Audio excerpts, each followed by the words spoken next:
I do, and so do all the women out there that love to garden. Thank you. He is a horticulturist. He is a landscape designer. He has designed private homes up and down the East Coast, very chic homes. But I love gardens, and it's all about the plants. It's about making the right choices, and that's what I do for my clients, and that's what we've also done for you. Unusual things that are very easy to grow. Okay, let's take a look at our first item because it is gorgeous. It's called the Raspberry Smoothie, Rose of Sharon. It's at a low feature price. It's the first day that it's being presented, and it's on 4 easy payments that disappear at the end of the day. It's $21.03 on that 4 easy payments, plus free shipping and handling. These are the only quantities of the year. We are very limited. We only have about 600 of these to go around.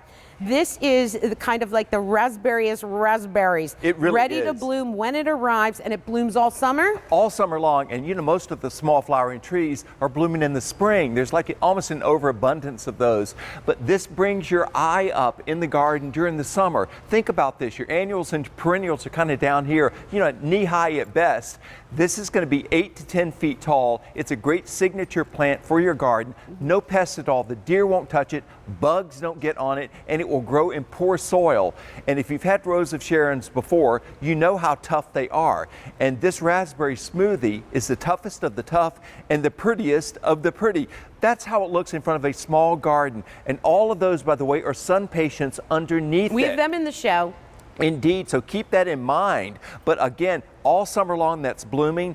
These will work in coastal areas. They work in the coldest part of the country and the hottest part of the country, and even in containers. And I love it because it's a tree. So you have this gorgeous, like narrow bark going up, and then it just boom, fans out into these beautiful flowers. This is a perennial. It'll come back year after year. It takes full to part sun, and it blooms early summer all the way into fall. Indeed it does, and this is the way it's going to ship to you. As you can see, it's already really well branched. You see a lot of Rose of Sharons, the old-fashioned ones, they're kind of limp and they're weak. This is very woody, it's nicely branched, and people have been buying these in pairs. I've got them on the back part of my property. Yeah.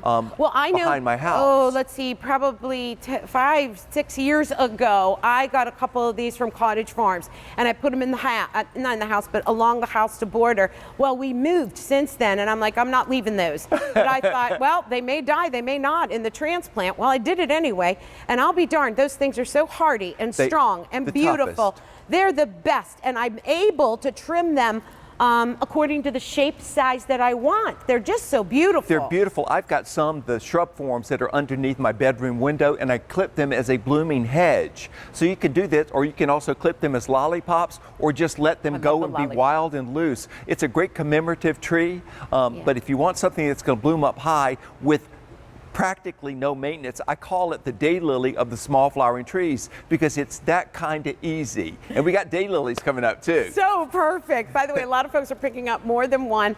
If I were you, I would be thinking, yeah, do nice compact lollipop trees side by side to an entrance, to a deck, to a yard, I mean, you name it. And I'm planting these for Jill Bauer down at her beach house because they'll take saltwater inundation. Oh my gosh. And I use these when I was doing work out on Long Island and out on Fire Island because they'll take those harsh conditions. Yeah. And they actually will thrive in a bad situation. But look, that is in the middle of the summer. Wow. Sun patients planted underneath it. That's blooming above.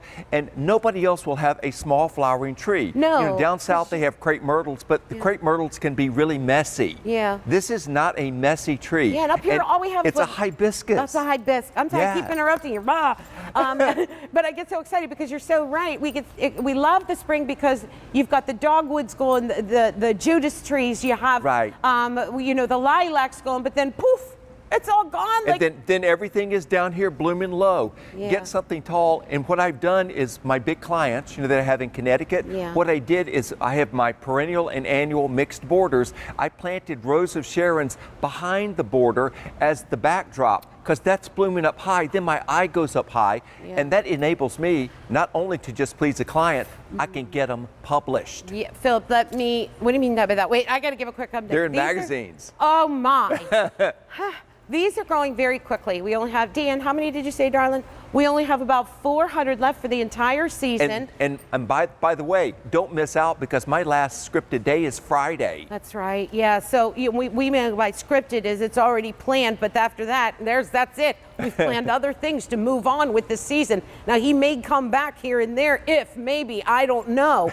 But the last scripted show is this Friday. That's correct. So you guys, we are in the thick of picking out what you want to grow this year, what's going to make you happy, what's going to make you feel good. And there's just nothing like it when you walk onto your deck, your back porch, your patio, your front door, and you are greeted with Mother Nature's bouquet of just gloriousness. They really are, and as I mentioned, I've got a white stucco house, and I've got the Rose of Sharon's planted just like that, with the sun patients underneath it. I do that every year because all summer long, not only are the sun patients doing stuff down low, but I had these blooming above. It really just looks like an extravaganza. Yeah. It looks like there's a wild party going on, but it's just me and my birds. That's all that's happening there. I love it. But I love having the color up high, and the regular Rose of Sharon's are sort of the washed out colors. They're pretty, but they're not pretty like this. The rich, vibrant colors. So keep in mind, when the sun patients come up, they match this. Dynamite. And we do have some patients in the show, so if you want to do what Philip did, we can put it together for you. Low feature price on this first day that they're being presented. They've been popular all day long already. We do have free shipping and handling, and only 200 are left. That's They're it. going to go. Full receipt payments on this of $21.03. Let's take a look at this map real quick. Yeah, if you want to know when the plants are going to ship fresh from our nursery to your doorstep, take a look at the map, pick your area of the country out, and off to the right-hand side of your box are the dates when the plants will ship. Nothing ships until it's safe to plant in your area. So it just gives you a heads up. When the boxes arrive, open them, take the plastic wrap off, and if you can't plant straight away and they're not dormant plants, put them in the window, water them, and plant at your leisure. First-time gardeners, first of all, thanks for joining us. We really appreciate it. And at Cottage Farms, we aren't happy if you aren't happy.